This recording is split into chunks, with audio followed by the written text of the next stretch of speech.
हमारे पास 1, 2 और 3 चालें हैं जो पिछले बाजार ढांचे से ऊपर जाती हैं। ये दर्शाता है कि मांग नियंत्रण में है। हमारे पास एक अनमिटिगेटेड डिमांड एरिया है जो कीमत के इस लेवल पर वापस आने पर सपोर्ट के रूप में काम करेगा। एक बार फिर हमारे पास एक अस्थायी सुधार होता है और कीमत असंतुलन के साथ उच्च को तोड़ती है और फिर से एक मजबूत मांग क्षेत्र बनाती है। फिर भी जब तक कीमत अत्यधिक मांग से ऊपर ट्रेड करती है, तब तक बाजार की धारणा तेजी की है। अब हम देख सकते हैं कि बाजार ने मांग के स्तर का परीक्षण किया है और खरीदार की ताकत की कमी के कारण एक नया उच्च बनाने में विफल रहा है। निम्न बिंदु से नीचे टूटने के बाद हम यह निष्कर्ष निकाल सकते हैं कि खरीदार अब नियंत्रण में नहीं है और हम एक उलटफेर देख सकते हैं। अगर हम इस बिंदु को आवेगपूर्ण चाल की शुरुआत मानते हैं जिससे बाजार संरचना में बदलाव आया, तो यहां हमारा आपूर्ति क्षेत्र होगा। लगातार बाजार संरचनाओं को नीचे की ओर तोड़ता है। यह दर्शाता है कि आपूर्ति नियंत्रण में है। कई आपूर्ति क्षेत्र बनाते हैं। इनमें से प्रत्येक आपूर्ति क्षेत्र एक संभावित बिक्री अवसर हो सकता है जब तक कि हम मूल्य के सामने इस अनमिटिगेटेड डिमांड क्षेत्र तक नहीं पहुंच जाते। यह क्षेत्र खरीदारों के लिए बाजार में कदम रखने के लिए एक संभावित रुचि क्षेत्र हो सकता है। तो इस बिंदु पर हमारे पास खरीदारों और विक्रेताओं के बीच, इसलिए हमें बाजार की दिशा निर्धारित करने के लिए आगे की मूल्य कार्रवाई का इंतजार करना चाहिए और उसका निरीक्षण करना चाहिए, क्योंकि यह स्तर मूल्य के लिए एक महत्वपूर्ण मोड़ हो सकता है या हम कम से कम एक अस्थायी सुधार देख सकते हैं। अब यहाँ एक महत्वपूर्ण बिंदु है। हम बाजार को नियंत्रित नहीं कर सकते, हालांकि हम खुद को विभिन्न परिदृश्यों के लिए तैयार कर सकते हैं जो हो सकते हैं। आइए अगले विषय पर चलते हैं। गोल्ड 30 इंच चार्ट पर हमारे पास एक स्पष्ट अपर ट्रेंड है। हमारे पास समर्थन का एक हालिया स्तर है जिसे बाजार ने कई बार अस्वीकार कर दिया है। जब कीमत इस स्तर के करीब आती है तो मूल्य कार्रवाई व्यापारी इस प्रमुख क्षेत्र से अस्वीकृति की आशंका में लंबे समय तक रहेंगे। दूसरी ओर जो व्यापारी पहले लंबी स्थिति में प्रवेश कर चुके हैं वे अपने पदों का समर्थन करेंगे। इसलिए इस क्षेत्र को एक प्रमुख तरलता स्तर माना जाता है और स्टॉप लॉस इस क्षेत्र के नीचे कहीं एकत्र होते हैं। अब सवाल यह है कि स्मार्ट मनी ट्रेडर के रूप में रुचि का बिंदु कहां हो सकता है। यदि हम बाईं ओर देखते हैं तो हम उचित मूल्य अंतर के इस क्षेत्र को देख सकते हैं जो एक चरम मांग क्षेत्र है। यह हमारी रुचि का बिंदु है और हम खरीद के अवसरों की तलाश कर सकते हैं। इसलिए एक स्मार्ट मनी ट्रेडर के रूप में हम स्टॉप लॉस स्वीप होने के बाद बाजार में शामिल होना चाहते हैं। चार्ट पर बाजार संरचना और तरलता अवधारणाओं का एक आदर्श संयोजन।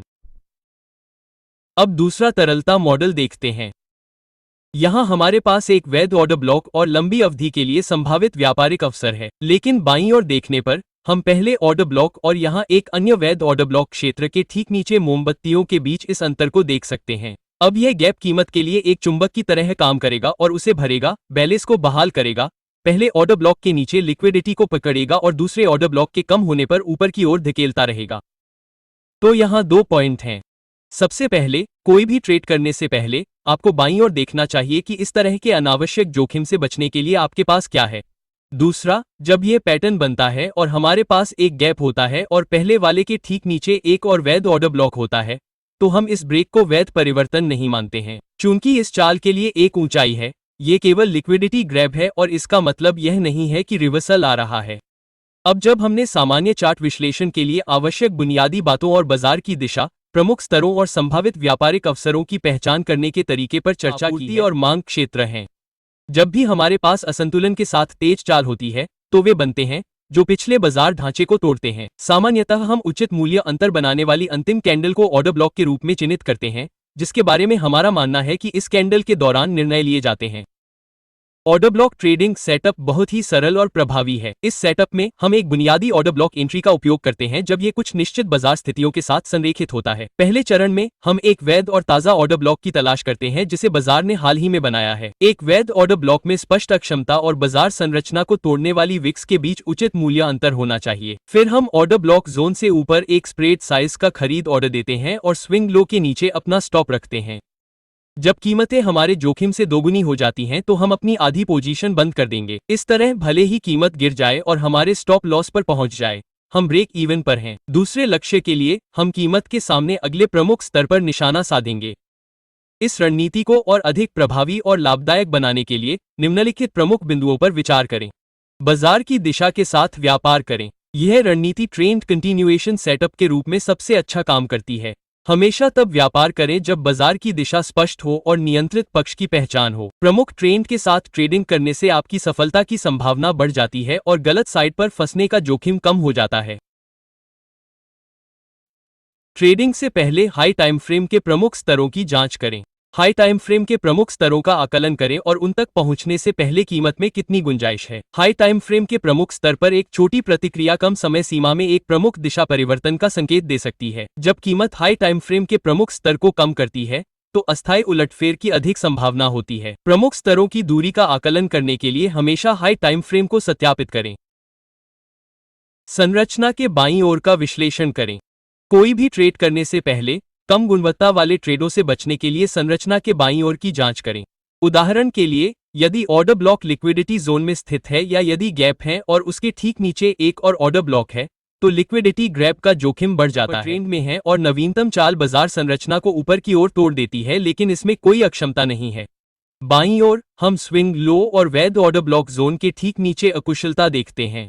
इस परिदृश्य में स्विंग लो से नीचे मूल्य के टूटने, लिक्विडिटी हासिल करने और ऑर्डर ब्लॉक डिमांड एरिया में टैप करने पर ऊपर की ओर बढ़ने की अधिक संभावना है। जब यह पैटर्न बनता है तो हम ऑर्डर ब्लॉक जोन से ऊपर एक स्प्रेड साइज का अपना खरीद ऑर्डर रखते हैं और मूल्य के सामने अगले स्तर को लक्षित करते हैं। हमारा स्टॉप स्विंग लो से नीचे होगा और एंट्री ऑर्डर ब्लॉक और एक मामूली डिमांड एरिया से नीचे लिक्विडिटी स्वीप के संयोजन पर आधारित होगी। मंदी के परिदृश्य पर भी यही अवधारणा लागू होती है। कैरेक्टर में बदलाव। जब कैरेक्टर में बदलाव अकुशलता के साथ होता है और एक और ऑर्डर ब्लॉक बनाता है तो हम अपनी खरीद सीमा को ऑर्डर ब्लॉक से ऊपर एक स्प्रेड साइज रखते हैं और अपने स्टॉप को स्विंग लो के नीचे सेट करते हैं। इस सेटअप में हम हर बार जब बाजार ऊपर की ओर एक संरचना को तोड़ता है तो अपने स्टॉप को उच्च निम्न से नीचे रखकर अपने लाभ को ट्रैक करते हैं। यदि बाजार बिना किसी दबाव के हमारी अनुमानित दिशा में चलता है तो यह तकनीक हमें लाभ को अधिकतम करने की अनुमति देती है। अकुशलता या ऑर्डर ब्लॉक के बिना कैरेक्टर में बदलाव। जब कैरेक्टर में बदलाव से कोई अकुशलता और कोई ऑर्डर ब्लॉक नहीं बनता है तो हम बाजार में प्रवेश करने के लिए फिबोनाची रिट्रेसमेंट स्तरों का उपयोग करते हैं। हम कैरेक्टर मूव के शुरू से अंत तक रिट्रेसमेंट टूल लागू करते हैं और अपनी खरीद स्थिति 61.8% और 78.6% रिट्रेसमेंट स्तरों के बीच रखते हैं। यह ट्रेडिंग रणनीति किसी विशिष्ट समय सीमा तक सीमित नहीं है।